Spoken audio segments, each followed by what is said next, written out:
What's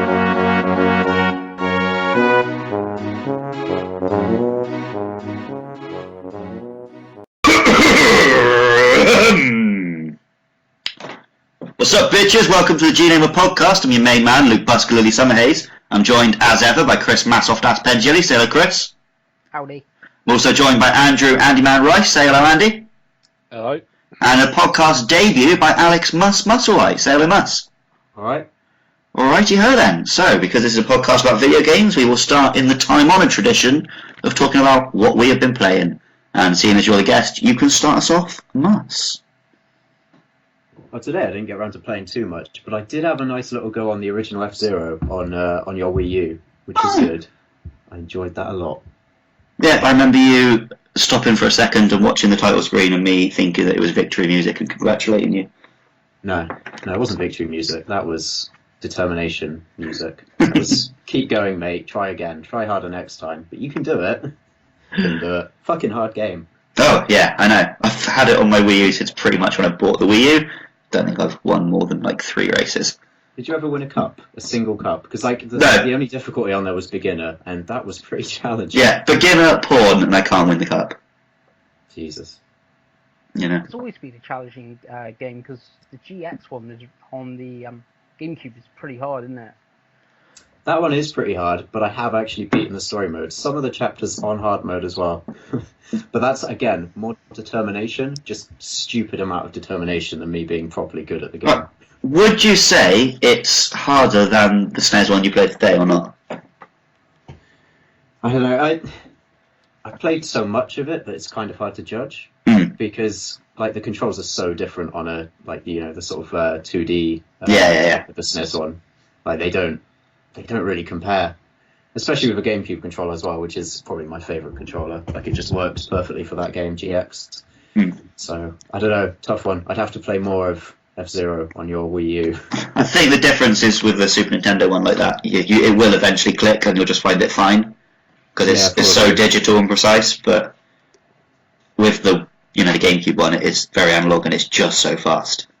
So yeah, besides the games you played briefly on my Wii U today, what else have you been playing recently? Recently? A little old game called Splatoon. Not too much, but I've played a few sessions. I tried beating the single player. I still haven't beaten it yet, but I should. Final boss, is that where you're at? I think on the final one. I died a few times and then I just gave up. But I will get around to beating it. Yeah, fair shot. Yeah, people slagged off the single player, but I actually thought it was pretty cracking.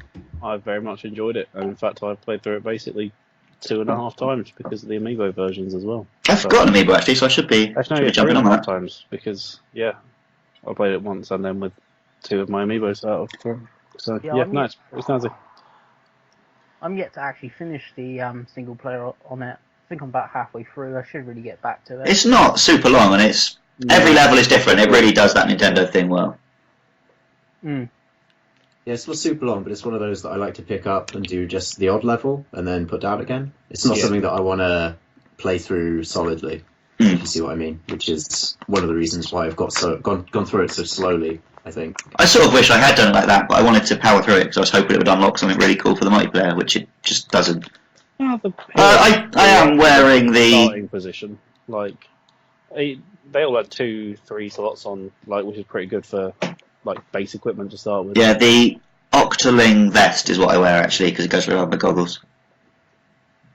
You get access to some of the the aero spray a lot quicker if you do the single player. Is that right? Oh, is that? I think I don't know have. if it's the aero spray. You get the Heroes gun, don't you? Which is similar, but I can't remember. No. I don't know. I just remember there being some gun that I was super excited to unlock, but I could only get it at level 20, and that's just because I haven't even looked at the single player. I remember it being one that a lot of people used, which makes me think Aerospray, but it could be something else. I don't know. Yeah, I think you are right. There was some gun I really wanted from the single player, and that's why I beat it so quickly. Yeah. Alright. Played much else? Bit of a quick go on my Mario Maker, didn't you? Had a little go. Only on one level though, which was one of your friends made a Home Alone tribute level, I think. Yeah. Which was bloody hard, but in a fun way. Yeah, it captures the feeling of going into the house in Home Alone, which is what it's meant to do. Yeah, essentially you play the role of one of the criminals, and there's just a litany of horribly unfair traps, which you can beat, but they always get you the first time. So it's quite fun going through it and getting one trap further each time until there's some actually kind of challenging platformy bits, and I was like, I'm done. But that was a really clever level, which makes me kind of want Mario Maker, but not enough for me to actually buy it. The problem is, I always see someone, he's made quite a few which are really creative levels, and I think, oh, these are really good. I haven't got any ideas this good. Yeah. Just Yeah, I think it's a game that would make me feel embarrassed about my own lack of creativity. It makes me feel pretty inadequate, yeah. Yeah.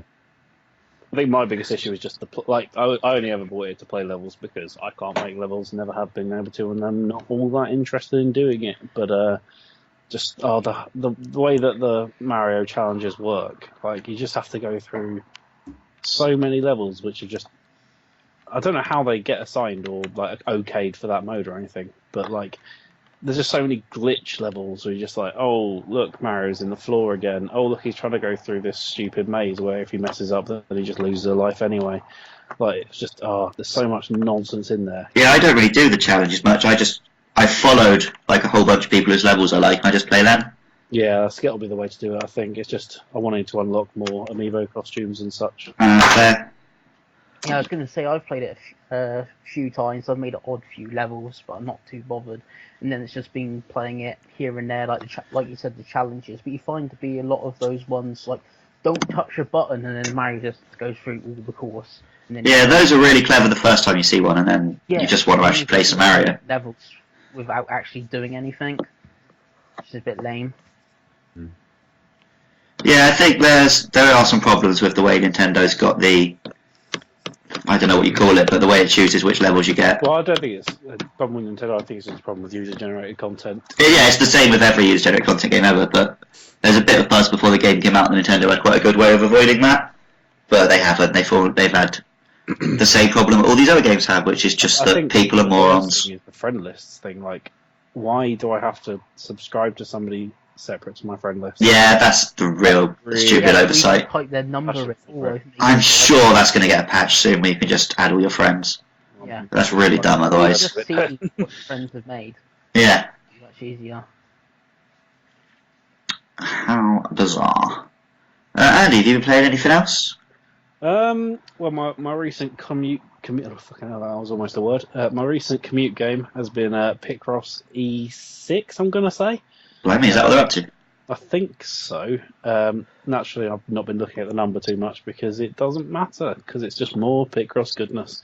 But yeah, bit of fun while sitting on a train. Probably not all that fun if you don't like Picross / are not sitting around somewhere you could play something much more exciting. But nah, it's a lovely bit more Picross in it. Yeah, I never really quite got Picross. I'm really crap at them. I've never played it at all. Is it like a number game or something? It's a bit like a Sudoku in a way, except that you're basically colouring in a picture instead of writing numbers in a box. Okay, So makes sense. You just count along the row and tick them off, and then. So like you said, the number thing doesn't really matter. It's just No, yeah, you don't need to know any numbers. It's just that tells you where your block's going to be that you have to tick off, basically. So it's a box ticking game, and as anyone that knows me knows how much I love ticking boxes, it's perfect for me. And then the other thing I think, on a very similar note, is Topingo. Has anyone tried Topingo around here? I've heard the name, but I can't remember what it is. No.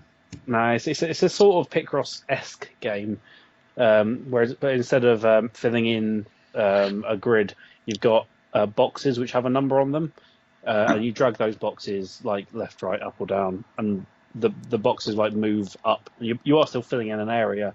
It's just you're spawning boxes of other boxes, and you have to block different boxes off so that you can use the right number. Otherwise, it doesn't work. Very hard to explain. It's a very fun little game, and it goes down to like 50p so often. Like it is ridiculously cheap, even when it's brand new. I think I spent like £2 on Topingo too. So Okay, that.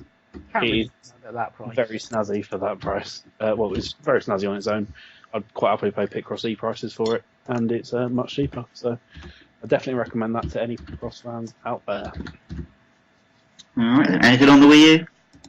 My Wii U has been pretty ignored lately. I did download a couple of games like Shantae, which I was enjoying for a morning, and then forgot that I had it. So no, not much for me. Shame. Chris, you been playing much? Just the Super Mario Maker really on the Wii U. I haven't really touched my 3DS for a while. I really should, because obviously Sonic 2 3D Classics just come out, which I would like, but I've just not got around to downloading it. So yeah, have you made many levels on Mario Maker, or you're same as Andy, you said? Yeah, I just pretty like, oh, I got the new item, let's try it. Yeah, it's good, but I've basically just popped it in, and I got like 10 minutes to spare, let's try some levels, and yeah, take it back out. I've found the unlock to be such a pain. Like, I don't know what it is. Everything else seems to be doing all right, but I found out the only way I could ever unlock anything was to just colour the whole screen in blocks. Like, everyone's always saying things like, "Oh yeah, just use one of each of the new items and that sort of thing." And so I tried that, didn't unlock. Like a couple of days, kept doing the same sort of thing, using one of everything again and again. And then one day I just got fed up and just scribbled all over the screen in blocks. And then suddenly it was like, "You just unlocked the next pack! Yay!" Thanks, Yeah. thanks. Don't reward me for actually trying to make anything here. Just let me scribble. Almost making me wish they just kept the you get a new thing every day system instead. That would have been a much better system. Yeah. But the internet didn't like it. Bloody internet. What a bunch of tossers. What about you, Lou? Well, yeah, Splatoon, I haven't really touched in a while actually. I need to get back on that so I can do my next diary for it. Mario Maker I've played a fair bit of, just because the idea of just having a new Mario level whenever I sort of need one really appeals to me, so I love a bit of 2D Mario and I've got nothing else to do. It's the perfect sort of pick up for 5 minutes game for me, and I can also play it for hours on end. Haven't unlocked much of the stuff yet to make levels, so I haven't made any particularly interesting ones. But I've got a few ideas bouncing around in my head, which hopefully once I've unlocked everything, can pop a few out. But yeah, other than that, because I've still not sorted out my 3DS properly, because Nintendo's repair website has been a pain in the ass at the moment. Won't load at all. So until that happens, I've got no 3DS. Well, I've got the 3DS that I borrowed off my brother, which I gave him in the first place. But it hasn't got my games downloaded on it, so all I can play is like Hotel Dusk for the umpteenth time. Well, that's fair. Oh yeah, I mean, I'm pretty sure that's going to end up happening pretty soon. I also found a copy of Pokemon Conquest down the side of the sofa, so I might get that again. Ooh, cheeky. But yeah, I mean, other than that, it's really, I'm just looking forward to Xenoblade now, so I'm just sitting alone and staring at the walls all day. Yeah. I think that's true of most people though, really, isn't it? Oh yeah, me too. Yeah, that's pretty much all there is. Because those are the only games. This is a rather short podcast, isn't it, this week? Yeah, well, thanks for joining me, lads. Oh, it's a pleasure. You know, I mean, it is just nice to hear another human voice after getting out of the slammer. And how was your time in the slammer? Do you want to tell us some great stories of... Long sentence, I heard. Yeah, 24 whole hours. It wasn't even because I turned up late. I was meant to be in there midday to midday yesterday till today for charity. But I went to look on the website yesterday morning to see what stuff I needed to bring. And I noticed a little bit I haven't seen before, which was, I'll click here to see your arrival times. Which, this was an email I'd got like 2 or 3 weeks ago. So I clicked on that. It's about 11:15 at this point. I was supposed to be there at 10:30. They're letting people in 3 groups, one at 9:30, one at 10:30, one at 11:30. So I'm like, shit, I need to get there for the 11:30 one. Sort of rush must so he can give me a lift. Chuck my thing in my bag, don't even have a mattress, just got a sleeping bag. Get there, 11:30, that group is the girls, so it's just me, one other dude who was late, and all the women. Give us our orange jumpsuits, take our stuff off us, they put us in a chain gang, march us to the prison. Give me a little safety spiel, let us in. Big bald bloke looking really fucking miserable comes up to me and he gives me the you've made us all late now, you've let us down, everyone knows you're late, get yourselves. Takes me up, gives me my cell, shoves me in. And yeah, it was my first taste of prison. So, because Shepton Mallet Prison, I don't know if you know about it, this was a proper, like, serious offenders, like lifers one, murderers and rapists and all that. It was a pretty grim building, massive concrete walls, 10 metres thick, barbed wire everywhere, chain link fences. It's been out of use since 2013. So you still get the feeling when you go in there. The cells were actually locked, but it was, if you came out, that was it. You had to go home. If you came out without permission, so you felt like you were locked in. And yeah, I got a little taste of being locked in a cell. The thing is, I'm the sort of person who can just sit and read a book for hours. Yeah. Didn't actually bother me at all. I came out because we came out and did activities like quite a lot while we were there. But speaking to some of the other guys, like, oh wow, yeah, a couple of hours in that cell, it really got to me. I can't imagine doing that. I was like, oh, we were in there a couple of hours, were we? But then yeah, we did. It makes me wonder, like, if they could only spend a couple of hours in that cell without going crazy. How much attention do they need in the real world? Like, they must be the worst kind of people. I don't like the sound of them. Well, presumably they're just on their phones the whole time. Oh, mate. Yeah. That's what we need to do. Yeah, but we got let out every now and then to walk around the yard, have a cigarette. We got taken to work detail and had to make labels for the charity shop who organised it. Got taken to a dance lesson Saturday afternoon. Got taught a dance routine for MC Hammer's Can't Touch This. Apparently I was the best dancer. I was going to say, at least the next party, you're dancing. Well, the next day they brought all three groups out and we did. They made the whole bunch of us redo the routine, and they put me at the front. Apparently I'm the dancing queen. I think. Is it because you're the queen, or is it because you're the most up for it? Yeah, I said to someone who's like, I can't kill you. I'm like, I think you're mistaking enthusiasm for talent. Yeah. Feign enthusiasm for MC Hammer. That's. Oh, what are you talking about? It's tune. I love doing the MC Hammer shuffle. Well, and they made me do the shoulders with it. I looked like I was having an electric fit. It's brilliant. They probably detected that. That's why you're at the front. Some medics can get to me just in case. And they also woke us up at 6 a.m. with vuvuzelas and made us go to the gym. Vuvuzelas? Is that a normal prison wake up? I think it's just because they couldn't be bothered to reset up all the alarm systems. Oh. They also didn't give us proper plumbing. We had Portaloos. Oh. But yeah, it was quite an experience. It raised quite a lot of money, didn't it? £26,000 for SOS Africa. Yeah. Which is 100 years of education. They're pretty much going to build a new school off the back of it. Nice. So yeah, it's quite chuffed with that. And you can all still donate now if you go to www.sosafrica.com. Yeah. Actually tend to stop after events. Yeah, they leave it up for about a month then. I'm assuming no one's going to donate at this point, but I just got... You assume that, but there'll be loads of people who, like...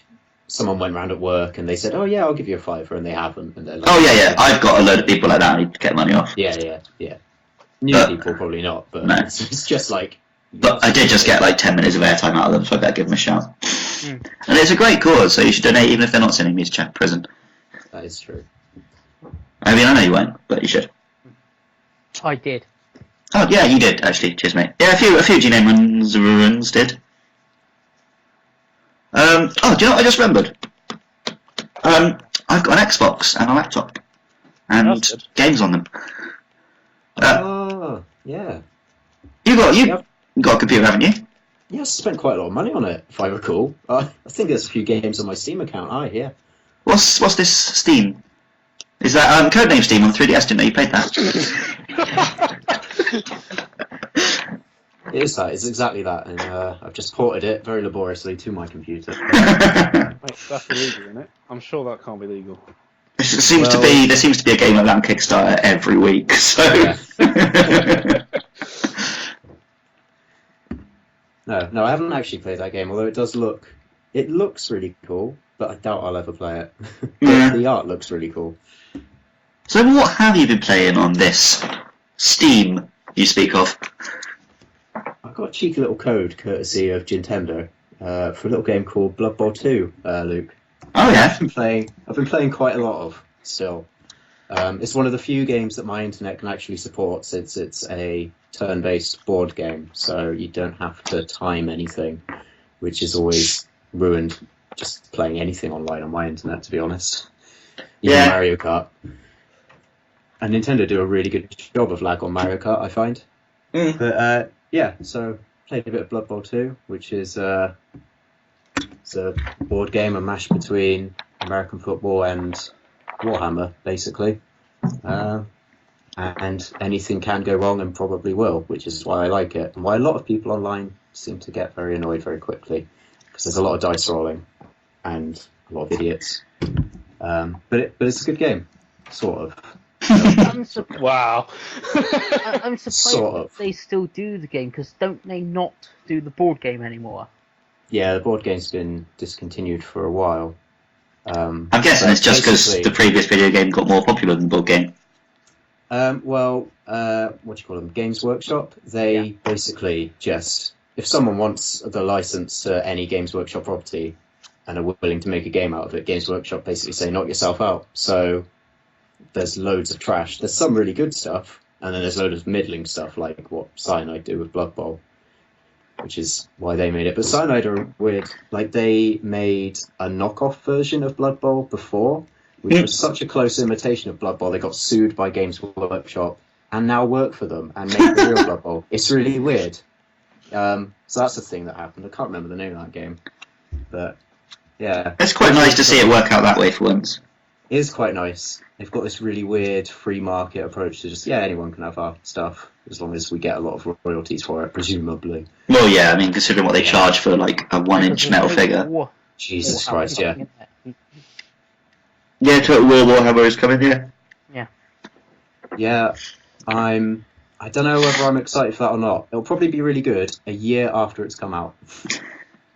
I'll ask my brother, because he's bound to buy it. Loves his RTS. I've never really got the Total War series. I've heard such good things about it, but I just never managed to click with the troop maneuvers. And it's like, I've heard people say it's really not that complicated, but to me, that game seemed ridiculously complicated. Like in Age of Empires, I'm making a couple of men, I'm sending them all to attack, and everything's fine. But that doesn't do the same thing in Total War.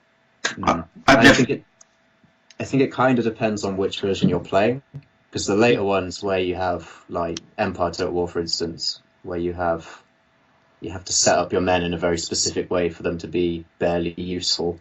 Well, I think I was using one of like the old ones, like Medieval or something. Like, I don't know. I could not crack that game. I am obviously just thick when it comes to war. I've never got on with any RTS games, to be fair, apart from Picnic. Yeah, I'm not a huge fan. The only one that I've really liked is Halo Wars. Yeah, I don't like true RTS games, like your StarCrafts and that sort of thing. Because I've never just go like whizzing across one side of the map, managing something, whizzing back, building your base, whilst also trying to keep an eye out for the other player doing something.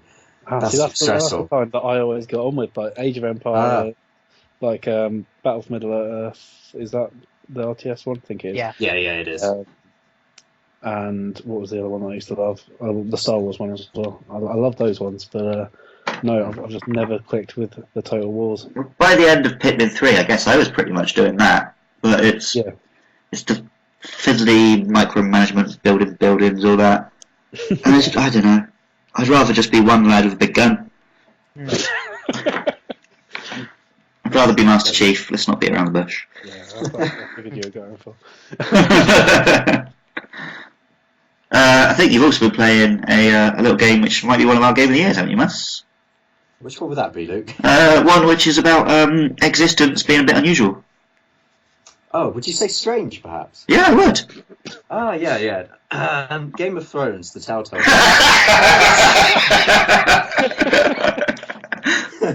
Is actually I haven't played it at all this month because they haven't had the episode out, but hopefully that'll be out soon because I've been enjoying that one. But not as much as Life is Strange, which I think I actually prefer to the Telltale games, just because I think the mechanic, like the story is bloody brilliant for me personally as well, and the writing and all the characters are great. Oh yeah, but the actual mechanic, like of rewinding time, just meshes so brilliantly with the narrative that I'm just really impressed by the whole experience. It's a bit of a pretentious term at the end.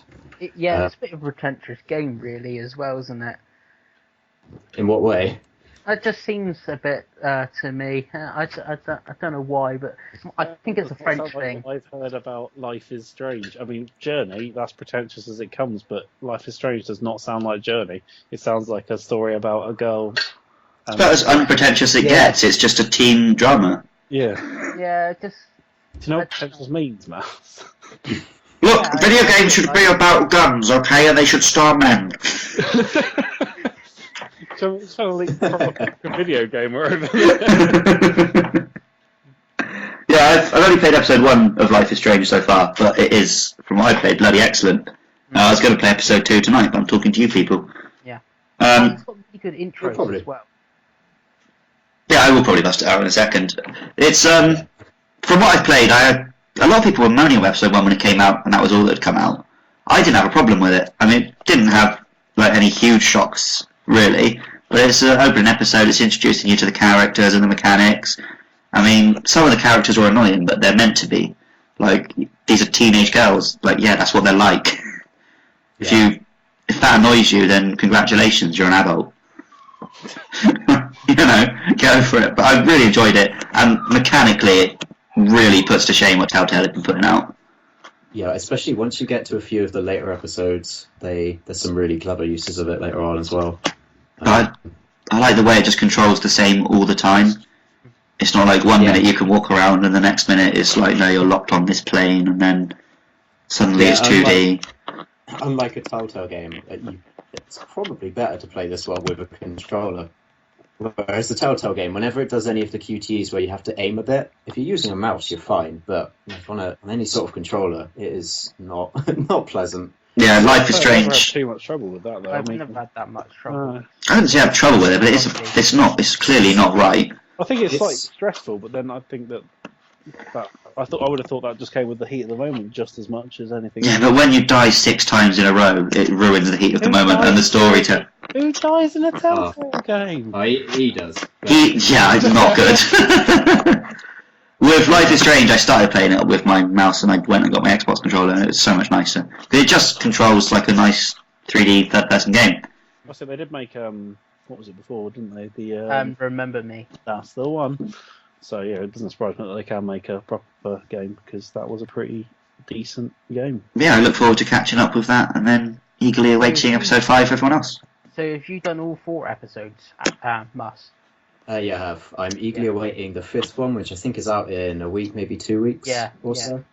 I can't wait either. It's really good. It's like Luke said, possibly game of the year, sort of top 5 for me. It's up there. I mean, episode 5 is going to sort of decide. Yeah, one way or the other. Yeah, strongly one way or the other, but yeah, it's I highly recommend it. If you're into any sort of Telltale story type game, then you should definitely pick. Ideally, I want to catch up over the course of this week, and then I'll have a nice week to anticipate the new one.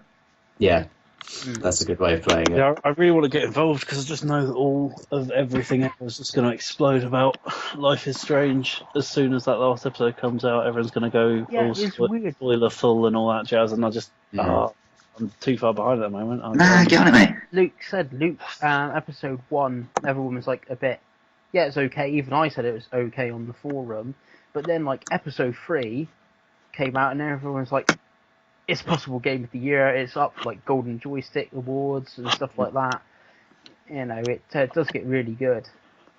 I see. I'm kind of torn between just waiting for a physical edition that may or may not come, but it's just whether you're going to be able to avoid all the spoilers and stuff. Yeah, that's the thing that's killing it for me. People are really dumb with how they spoil things.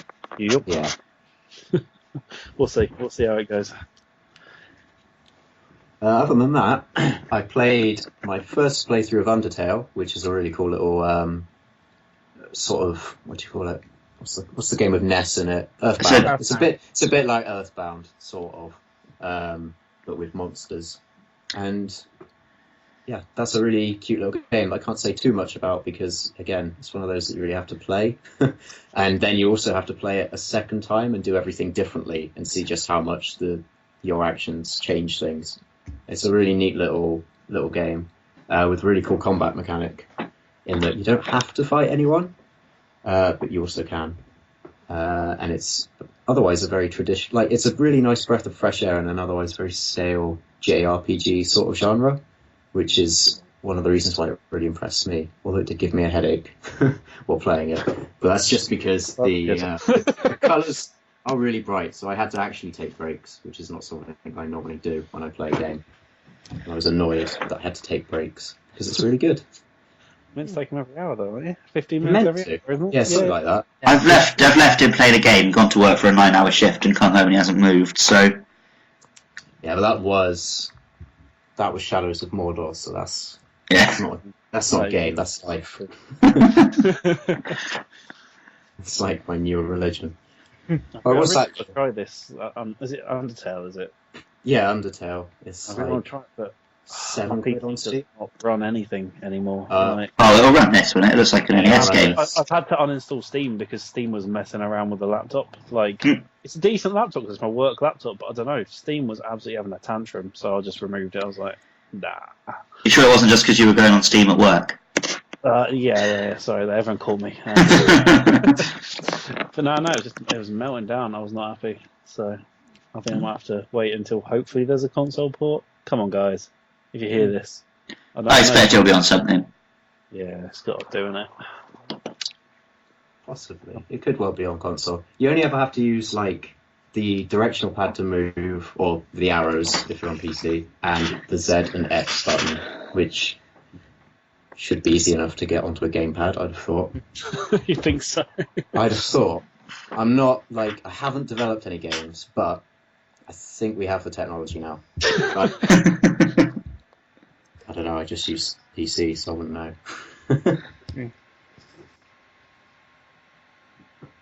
Yeah. Can't think that I've been playing too much. Oh, I started playing Pillars of Eternity, the Obsidian Kickstarter success story, which is another RPG.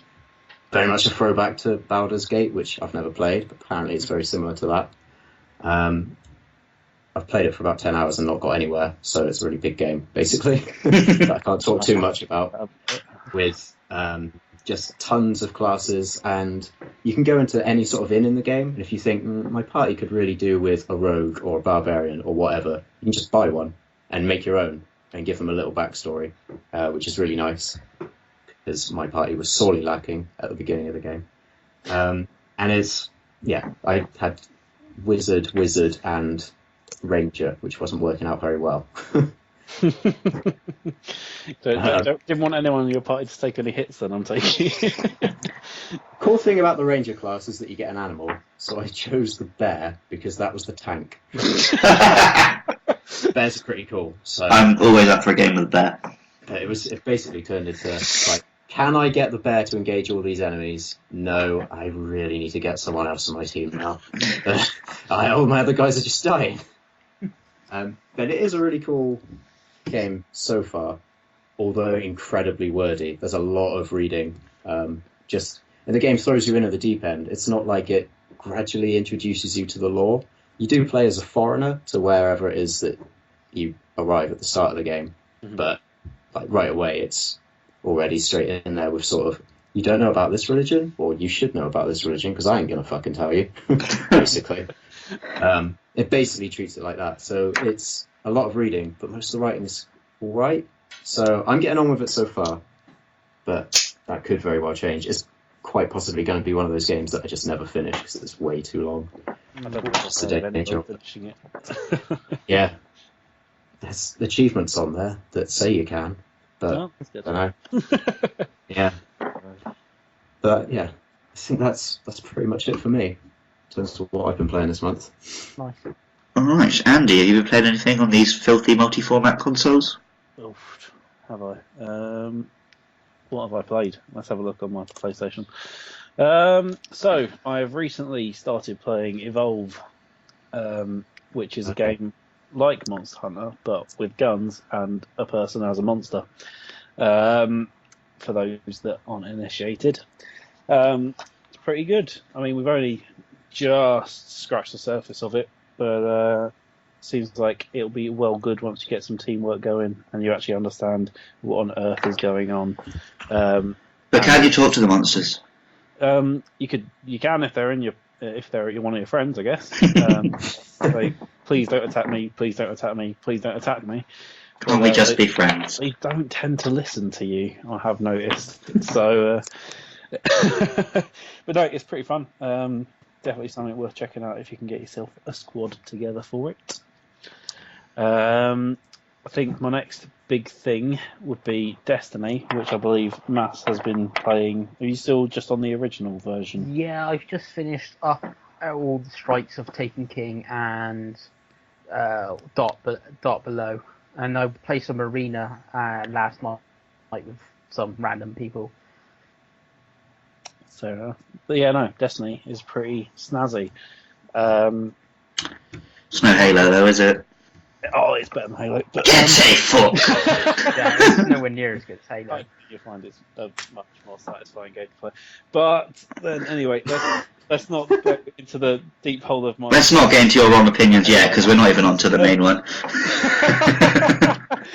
But no, it's got great fun shooting. It's got good fun teamwork. It's something that you can just drop in and out of, which is something that I don't often have. It's definitely something you could drop out of. But no, it's just great. It's great to pick up just after a long day of work. You can hop on, shoot some dudes in the head. A long day of shooting, guys. Have a lovely, lovely evening of popping people's heads off. And yeah, no, there's not much to say. Destiny is Destiny. They've rebalanced the game a lot more, so leveling's less of a dick. Yeah, I found that. Yeah, it's just getting gear, always more exciting. The engram system seems to have worked out a lot more, so you get nicer stuff more often. I don't know. It's just lovely fun to play. Good stuff. Honest. Yeah, I've been enjoying it. I've just been playing it because I was waiting for a game I've been playing today to turn up. And I thought I'll pop it back in. People seem to be talking about it again.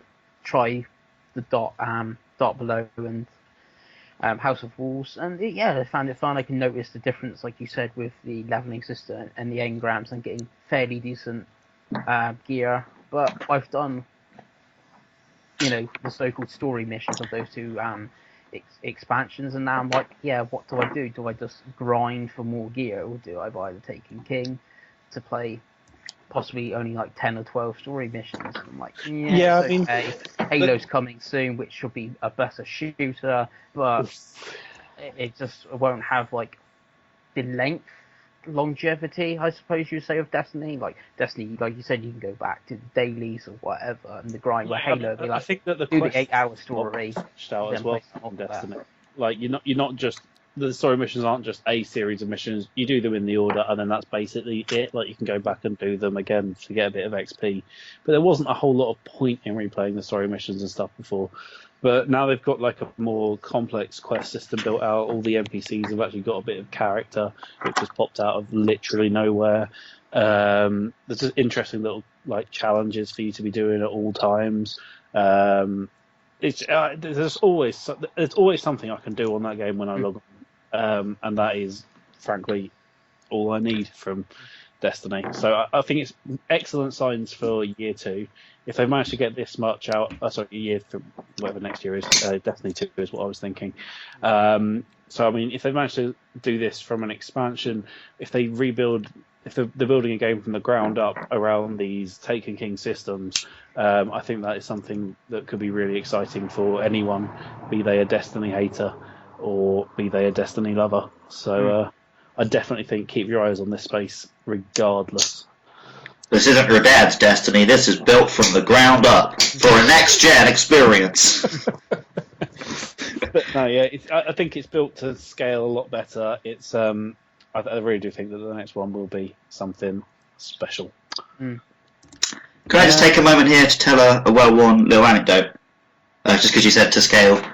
Back when I was at school, a friend of mine drew a little picture on his work with a little illustration of the atom, and a little picture of a Willy, and he put a little arrow saying Luke's Willy, and then he put not to scale. I was like, well, you just ruined the joke, mate. Because it's just 2 separate illustrations now. Sure. To this day, that has remained quite amusing to me. Oh dear. Okay. So what's this game that arrived today, Chris? Because you blatantly want one of us to ask. Moving on, are we? Well, it's just he's so fishing for one of us to ask that. So Andy's got more. Alright. Why do you think I want to keep going, man? No, crack on. We can't just let him have his big moment in the sun. Yeah, continue, Andy. Well, it's just you were talking about Destiny, so I assumed you have interesting things to talk about.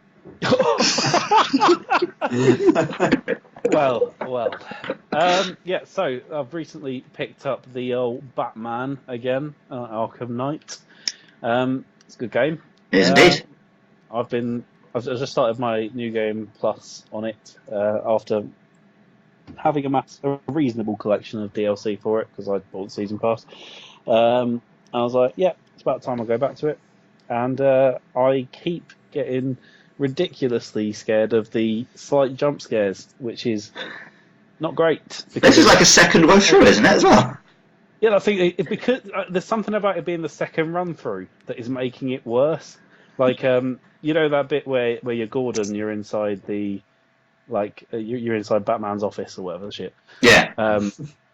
I just couldn't bring myself to turn around. I couldn't do it. I was absolutely paralysed. I couldn't keep playing the game. So yeah, no, I keep jumping at it, which is awful. But the game itself is still very snazzy. It's great fun being a Batmobile, doing some punching. Oh, I'm not the damn Batmobile. Oh, shut up, Chris. Oh, here we go. Got one of those Batmobile haters It over. ruined the Oh, you know what ruins this game? The really cool bits in a tank. Come on then, Matt. Why do you hate the Batmobile so much? It's so. Because he can't drive, I can tell you that. It's just awful. You haven't given us any answers yet. Like, it's like, you gotta use, like, the Riddler challenges. This is a riddle. Do my race course. How is that a freaking riddle? Yeah, well, if you start pulling apart the fact that the riddles aren't riddles, the whole game falls apart. He literally mentions that they're not even real riddles, basically. Oh, if you don't understand me, Some of the riddles are just, can you fight these robots? Yeah, there's the point somewhere, and I it's think fun. Oh, man, it's great fun. Lovely, lovely stuff. Yeah. But yeah, I think it's probably my favourite in the trilogy. It's the worst. No, I'm with Andy on that. Yeah, it's definitely not like it's definitely better than Asylum. That's an Asylum's the best. Nah, Asylum's boring. Asylum is the worst. Right, where's Jay? I need Jay on this podcast. Yeah, well, we can have you can pretend that Jay's there. Why do you think Asylum is the best, Mass? Because it's actually. It wasn't released on Dreamcast, was it? No, it wasn't released. It's actually strange. I like it because it's the most Metroidvania, and I don't actually really like Metroidvanias, but you seem more like you have to figure out the puzzles and that, while on this is like just blow everything up in the new one. The Batmobile. Nonsense. Some of the Batmobile stuff is absolutely genius, like particularly some of the actual riddles that Riddler does with them. Like, it just, oh no. Well, the first time the Batmobile's in like the background of a cutscene, and you realise you can. Yeah. Oh, that's genius. Also, it's a different Batmobile from the one that's in Asylum. Well, yeah, because it's a tank. Yeah. But why did he build a new Batmobile? Because he's just about to fight an army of robots. Why are you asking? If you're about to start asking why does Batman build new gadgets now, like you're a bit late to the Batman party. No, but how did he know that he's going to be fighting? He didn't. He's got a plan for everything. And then that's the other thing. The Arkham Knight knows Batman very well, so he's sending like remote-controlled tanks. But surely you would send tanks with people in, so Batman wouldn't destroy them. Or maybe he didn't have many good tank people. It's just, and then it's got like awful ending. Like the last boss fight with the Arkham Knight. It's not particularly. Oh yeah, the last Arkham Knight boss fight was disappointing. You're going to talk about bad boss fights while you're defending Asylum? Yeah, true that. The last boss fight is literally the same boss fight you'd already done 3 times. Asylum had. I didn't mind the one. Killer Croc one's okay. It's decent. That one's. Run, but it's that one at least fits the character of Killer Croc. The Scarecrow one is, if you called that a boss fight, it's pretty fun. But yeah, all the other ones were trash. But it's not a series that's ever been good with its bosses. Like, people point as Freeze being the best one, which it is. But that's one between 3 games.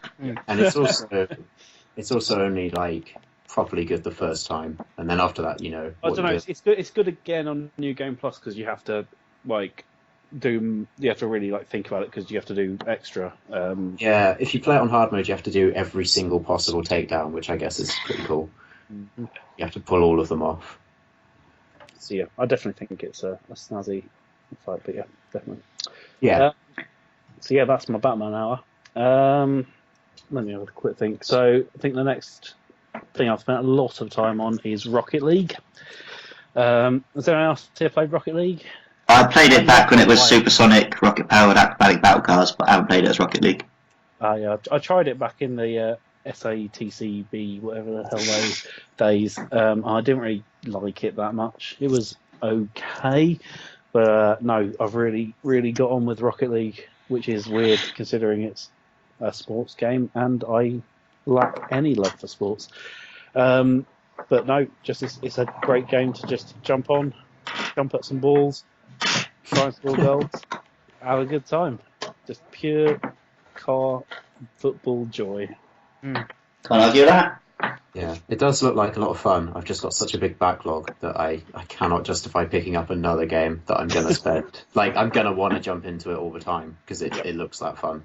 I think it's always like our wind down game in the evening, jump on a couple of games of Rocket League, and oh no, we lost that one, we've got to do another one, and so on and so forth for eternity. Yeah. But no, it's a thing of beauty. Okay, the last thing I'll talk about for now then is Broken Age. Alright. Which I think the Masters actually definitely played that one. So yeah, I have.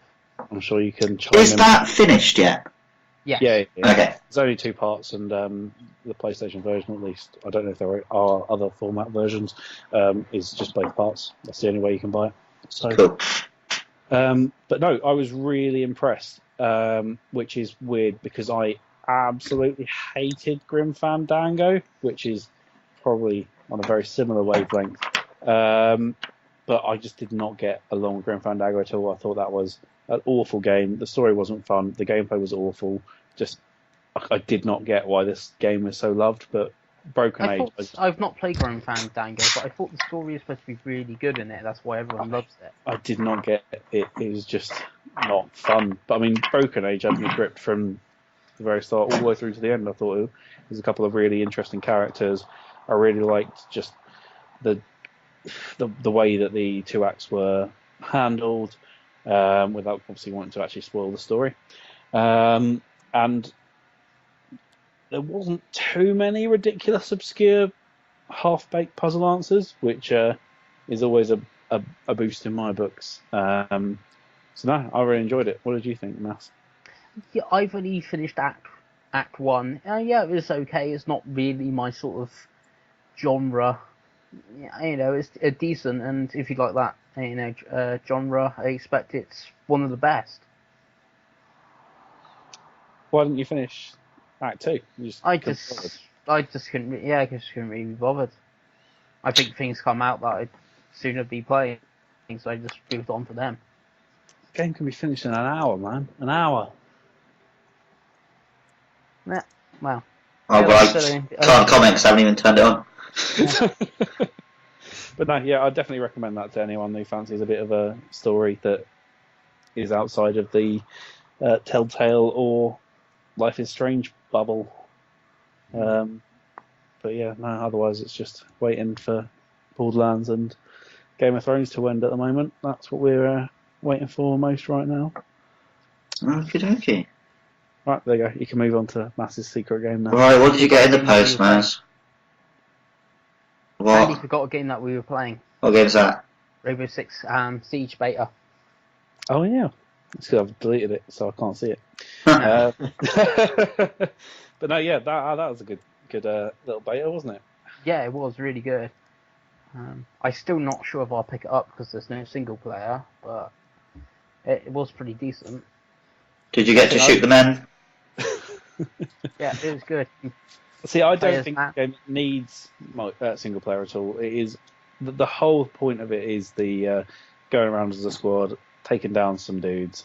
Like it doesn't need a single player. I get why people might be wanting it with it originally being Patriots and all that jazz, but I mean it's not Patriots. It might as well be a whole new game. and I don't know, it's just a lot of fun. It's definitely something I'm looking to pick up. I may not pick it up on launch, but I think if, as much as anything, that'll be a tactical decision because I think the game isn't necessarily going to do that well. I'll just see, to be honest. Like, it's I definitely will be only ones have done particularly well.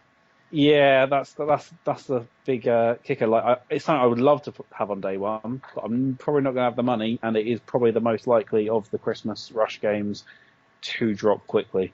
So I think it might be the one that I have to sacrifice. But it is a lot of fun. If you can get a full squad of 5 dudes, you're going to be loving life because it's a fun game. Yeah, I'm most probably like you. I won't pick it up on launch because there's no single player. But when it goes down cheaper, I think I'll pay 20 quid for it or 30 quid, something like that, just for a multiplayer only.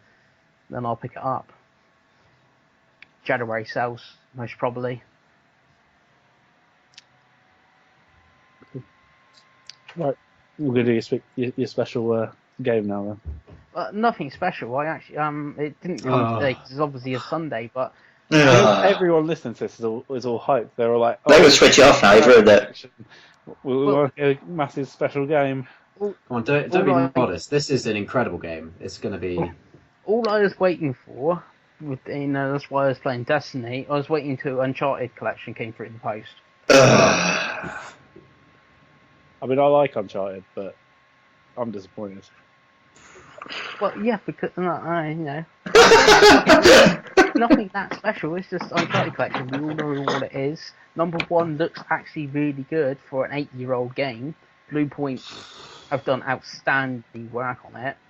I haven't played it for 8 years. Mind, I haven't played it since it was, came out. So if you played it recently, you might be a bit bored with it. Because I think you said you played it recently, didn't you, Andy? I played it last month because it was the only one I hadn't got the platinum, so I got the plat. Yeah, I'm enjoying it so far. I live streamed it on YouTube. I had 40 people watching me fail miserably at the jumping. I think the big question is do the mechanics are the jumping mechanics like fixed? Because that was one thing that was really annoying me about the first game, is just that the jumping was a chore. You didn't really lock onto things. You just jump well off course, and maybe that's why I have died a few times from jumping. But like yeah, I said, it's not standard Uncharted jumping. That game is clearly a first entry. It's learning a lot, and you can see how it would go. Like, its biggest issues are the things that 2 fixes basically, but one is a bit rough around the edges. Like I said, I've not played it for 8 years, and I actually better than I remember. How I remember it is like you're saying, it was a good sort of launch PS3 game, and then it's like 2 came along. It's like, oh, this is amazing. That game was pretty dreadful. The first one, you can tell it's a launch title, but now I'm actually really enjoying going through number 1 again. I'm not sure if I enjoy going through number 2 again because I have finished it a couple of times. It was a while ago. So Uncharted shit. Whoa. They're crap corridor shooters starring an unlikable prick with horrendous why is he unlikable? What? Dissonance between the gameplay and the game character there is. It's not. He's a cunt who slaughters people for money. Yeah, but if you ignore if you ignore everything about the game and just look, oh, it's pretty, isn't it? And he does quips. Fuck off, Uncharted. I never really fucking chuck it in a volcano. Yeah, but it's not even fun. It is really It's fun. terrible. It's just. It might as well play Point fucking Blank on a PS1 pad. Uncharted is excellent. It's not. It's gash. It's the what? I bet you in 10 years people who look back on Uncharted just be embarrassed about our whole generation. It is almost 10 years because Uncharted 1 came out. Yeah, and now it's getting a reappraisal, and everyone's realising how shit it is. No, they're not. Everyone's saying how great it is. Really positive. You even tweeted a post that showed an advert of like all the 10 out of 10s and everything that Uncharted collection or whatever's got. Yeah, from morons. It's a fantastic Uncharted. Like, it's And- not. How can you love Halo and hate Uncharted? Because Halo has good shooting, full of.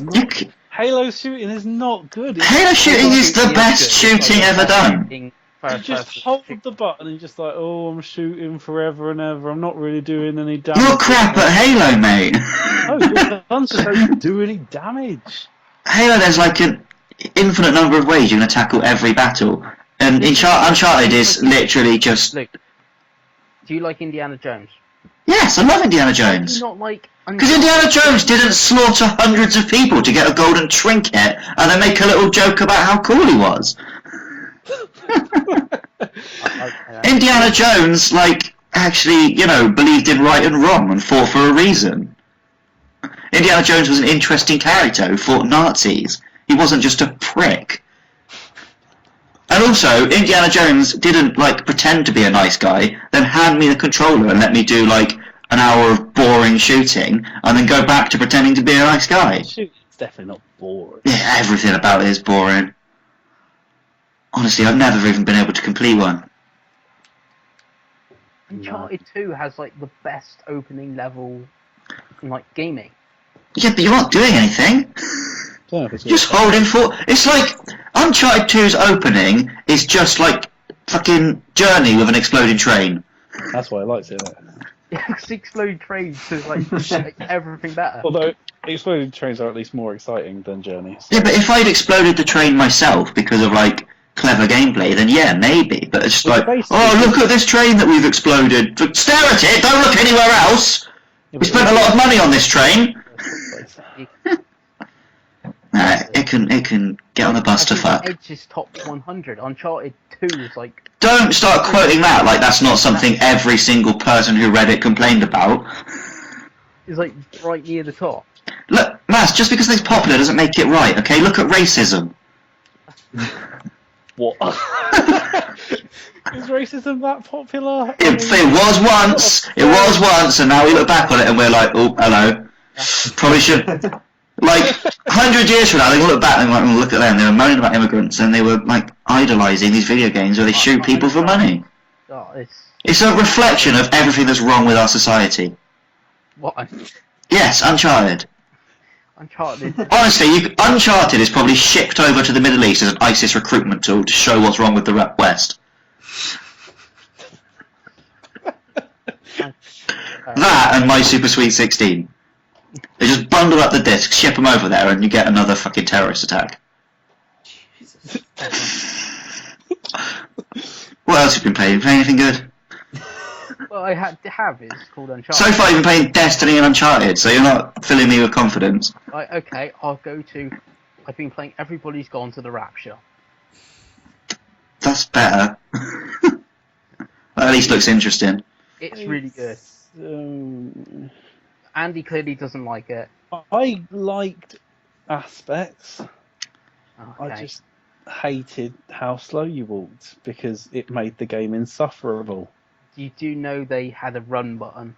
You know that the run button is not actually a run button. It slightly speeds up your walking whilst you are going, but it doesn't work inside houses and it doesn't work properly, and you're still going incredibly slow. I think if you're trying to run in that game, you're sort of missing the point. I don't think you are if you get to the farm, because the farm is a massive farm, and there's nothing on the farm except for farm. You are literally walking through a farm. Yeah, but that's different because we live in England and see lots of these farms. It's probably different if if that's something worth exploring. In real life, you speed up, or you at least walk at a human pace. You're literally walking. No, smell the roses. Look at the cows. I can't smell the roses, and there are no fucking cows. Just you wait till the Oculus Sniff comes out. It's a really interesting game. The story is amazing. The discovery is brilliant, but the soundtrack. Seriously, that Act 3 of that game absolutely killed it for me. I almost just gave up. I just couldn't play it. I'm somebody who needs to see everything in a game, and that is probably one of the massive problems, because I couldn't actually get to half the locations because that would have involved committing an hour to doing nothing, walking through a reasonably pretty game, but at the same time, not pretty enough to wow me. Like, if you look close at anything, you realise, actually, this game was made on a bit of a budget, and you really shouldn't be looking that close at it because it's really ugly.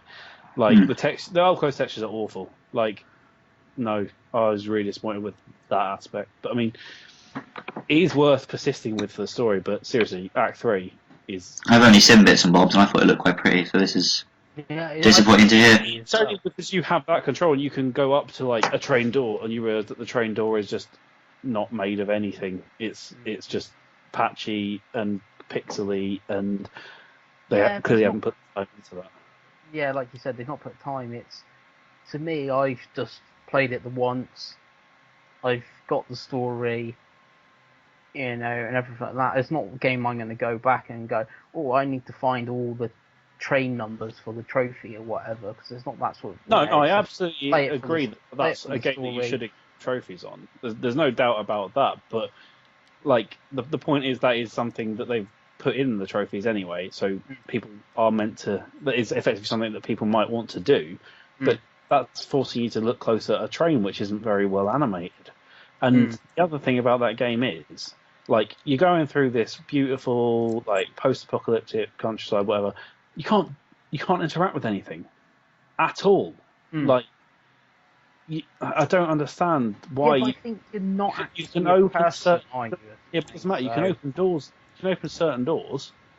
Like, you can touch some things, but it's so limited. Like, I think that's the point. They just want to tell the story, and yeah, but that gets in the way of my enjoyment when I go to a door that I can't open, despite the fact it's a door that clearly wouldn't have a lock on it. Like, it really broke my immersion. Like, I was going through a house trying to find out what was going on, and because of the patchy nature of the story, you don't get everything. There's a lot of things open to interpretation. Yeah, because I kind of missed one chapter in a couple of extra. Yeah, but I think you want to check out every room of the house to be like, oh, what happened here? Maybe there's a bit more about this. Oh, this is really interesting. And then you get to a door and that's it. You can't walk through it.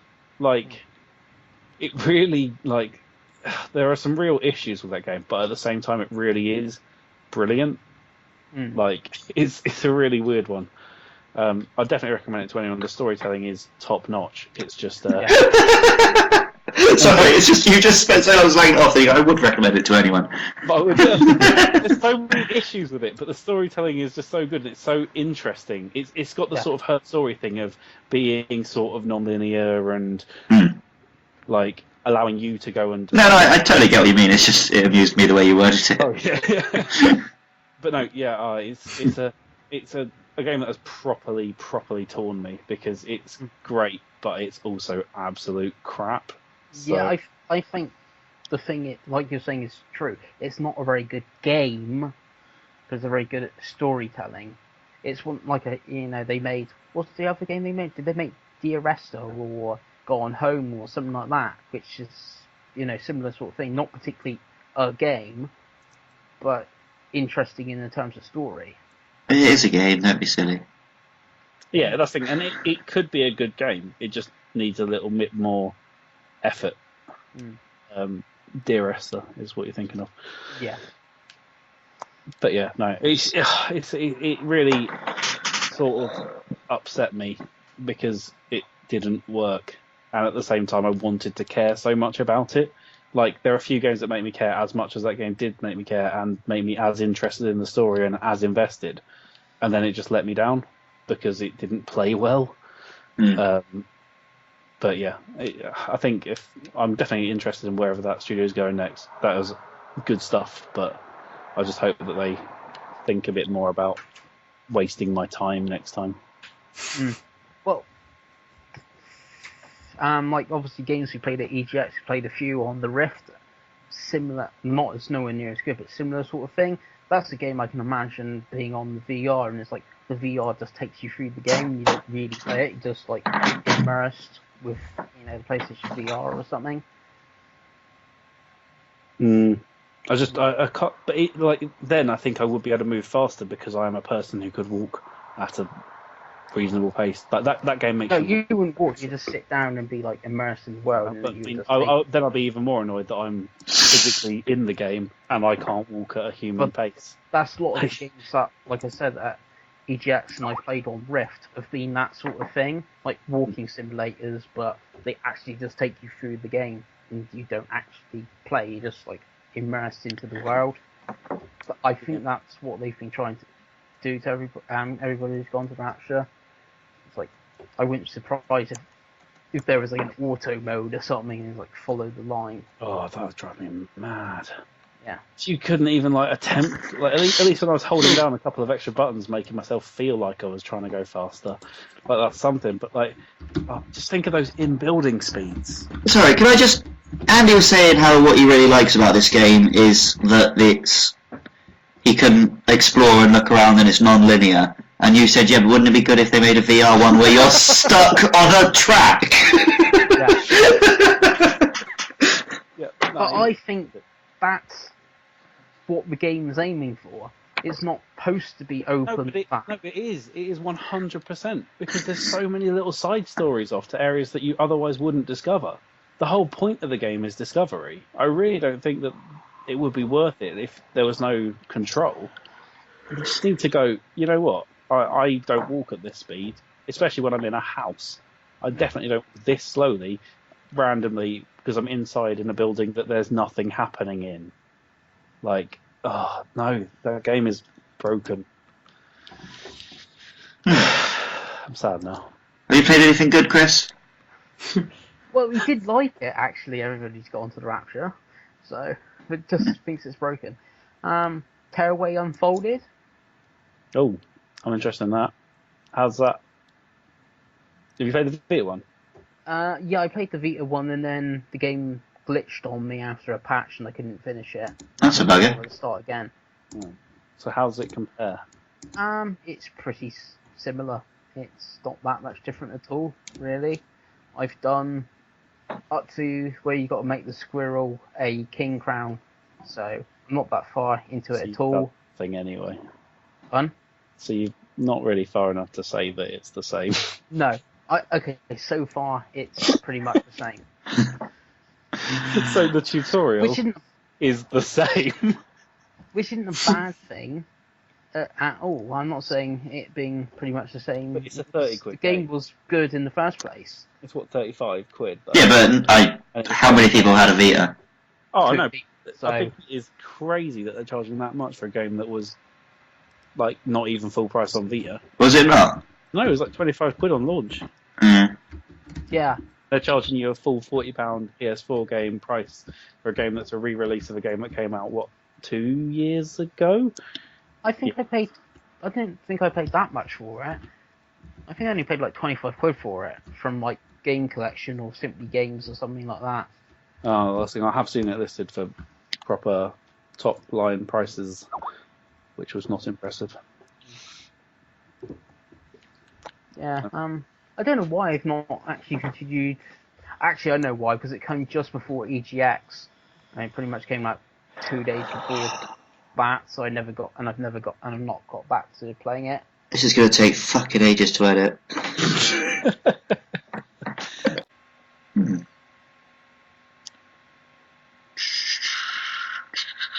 Matt, did you say you have a question? Should we go on with that? Yes, Zero sent us one in. Basically, his question was: do we think all games will end up on mobile, or will all mobile games end up on like a console or a handheld? No, neither. I think games are going to sort of spread and permeate across a lot of different devices. I don't think the consoles, we understand it's going to be around forever.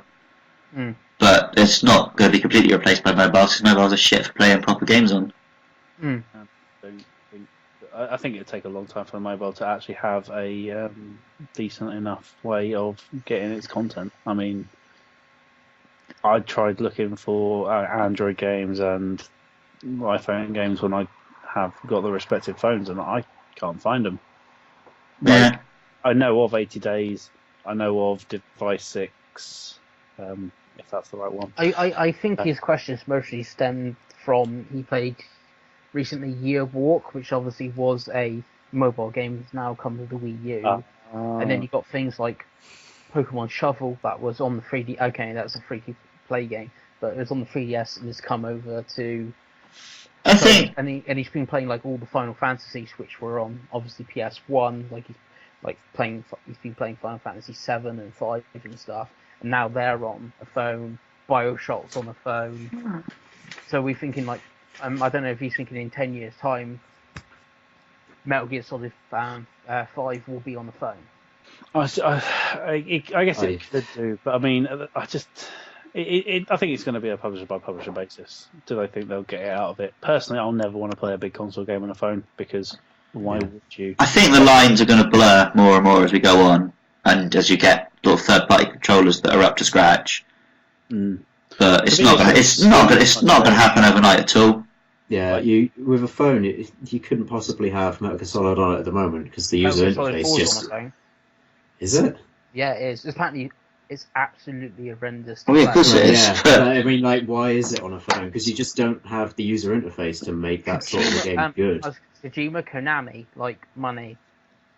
Yeah, they can try it as much as they like, but at the end of the day, it's never going to be a satisfying experience. Well, I think 5, 10, 15 years down the line, we're going to look back and we're going to realise that actually all our games are sort of across devices in some way, but we're not going to notice it happen. But one day you'll just have a game on your phone and then you plug your phone into your TV and you use a controller, and then when you want to go to work you unplug that and you play it on your phone for a little bit, and it'll all be fairly integrated. What you're describing sounds a bit like a hybrid. Yeah.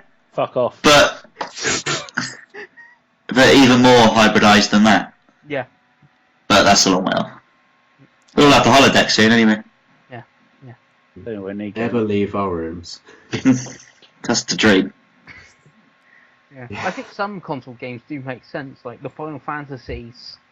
Yeah. Kind of makes sense on the. Especially the old ones. For like type games, like I think. Yeah. Anything that involves quick reactions is a pain to play on a touchscreen instead of a proper buttons. Yeah. But I think I would give Final Fantasy 9 a bash on a phone. I think those are just turn-based RPGs that need to have a TV, a control. If I'm playing Final Fantasy 15, though, I'm not playing that on a phone. You know, it's not going to work. Yeah. Like even 13, which is pretty turn-based, and like to the point where people think it just fights for itself. Like even that, I wouldn't want to do on a phone. I got a feeling that is on a phone in Japan. Well, those people got sucked. What do you mean, those people? Those people that purchased Final Fantasy 13 on their telephones. Nah, I'll pass. I'll stick to having a nice console. Fuck it. Play when I get home from work. It's almost like he didn't expect an answer, but just wanted us to have an interesting conversation. Yeah.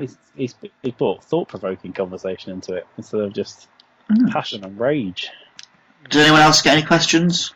No, that's the only one we got from good old Zero. I have a question for you, Mass. Yeah. You know, hedgehogs, they're not doing so well in the wild in Britain. Yeah. Do you think that the unrealistic body expectations that hedgehogs have to live with on a daily basis as a result of the Sonic the Hedgehog franchise has anything to do with that? No. Could you please elaborate? Well, one is clearly a fictional hedgehog, while one is clearly real life. Well, yeah, but you say that about Lara Croft, but she clearly is having an impact on sort of young girls. Yes, but now they've made her slightly realistic. Yeah, because now all the young girls want to go to islands and mass murder loads of people. It's getting really awkward. See, what I'm getting at is, I saw a hedgehog recently trying to cross the road near where I live, and there was sort of a car. Luckily, the car didn't hit the hedgehog, but I was thinking, this hedgehog, he clearly has unrealistic expectations as to how quickly he can move. And I think... Yes, but actually Sonic isn't actually that quick. It's his shoes that make him quick. We only go by the Sonic Underground canon here.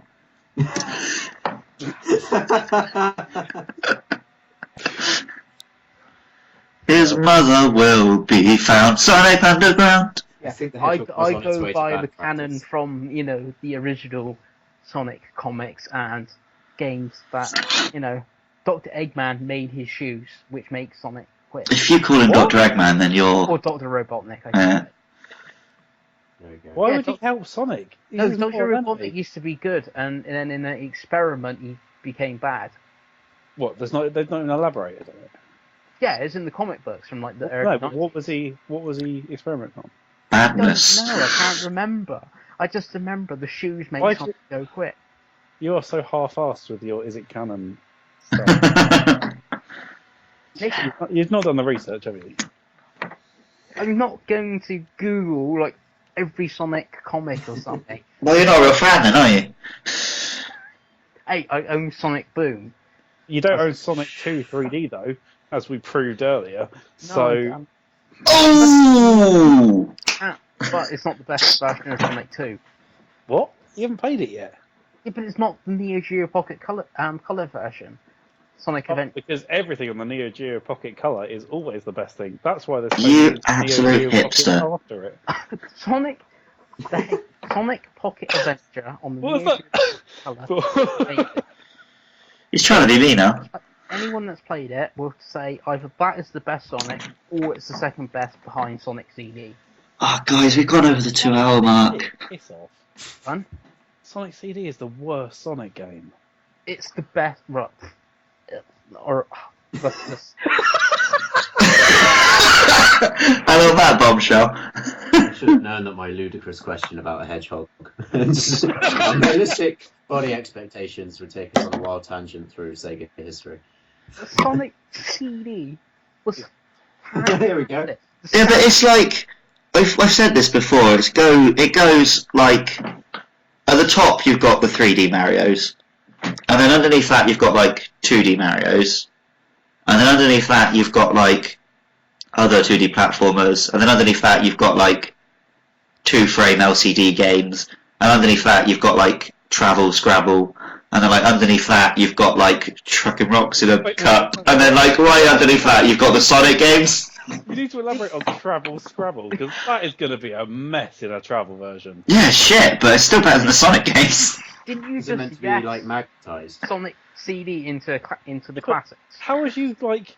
Yeah, I mean it's a classic because it's like a lesson to the future on what not to do. Crazy.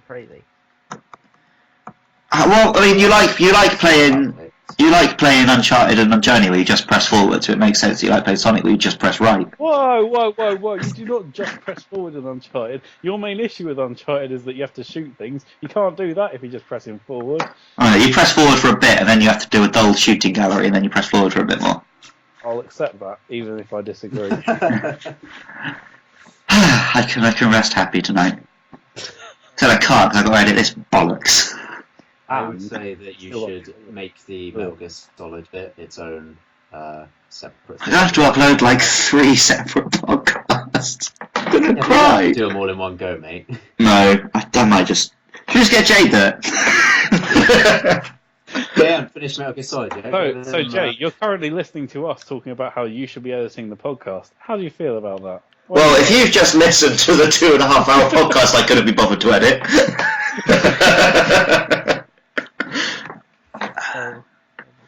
So people like long podcasts, they can listen to them on big commutes. By people, you mean me? I like long podcasts. Okay, us two. Yeah. Because I have a very, very tedious job. I like the concept of a long podcast. I think I like it long until it's inside me. This is just it's evolved into nothingness, isn't it? Alright, bye! Goodbye. Cheerio.